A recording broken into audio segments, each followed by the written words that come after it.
রাজনীতি থেকে দেশ বড় হলেও রাজনীতিবিদরা তা প্রমাণে ব্যর্থ হয়েছেন বলে মন্তব্য করেছেন জামাত ইসলামীর আমির ডাক্তার শফিকুর রহমান। মাগুরায় শিশু ধর্ষণ এবং হত্যার ঘটনা থেকে শিক্ষা নিয়ে সমাজ আর রাষ্ট্র ব্যবস্থায় পরিবর্তনে নজর দেওয়ার আহ্বান জানান তিনি। বিকেলে ঢাকা রিপোর্টার্স ইউনিটি আয়োজিত ইফতার অনুষ্ঠানে এসব কথা বলেন জামাত ইসলামীর আমির।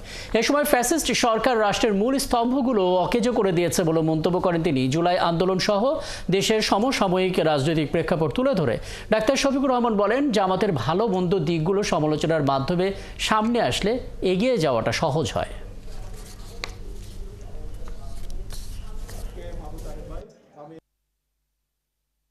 রাজনীতির স্লোগানটা যদি সত্যি এমন হয়ে থাকে যে আমার চেয়ে দল বড়, দলের চেয়ে দেশ বড়, তাহলে দেশেরটাই বড় করে দেখার কথা ছিল।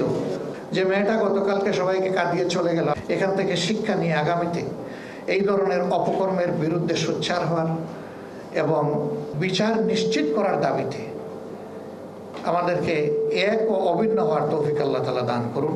আমি একেবারেই ডেসপারেটলি বলবো যে আপনারা শুধু আমাদের মন্দ দিক তুলে ধরেন না, আমাদের ভালো দিকগুলো তুলে ধরেন।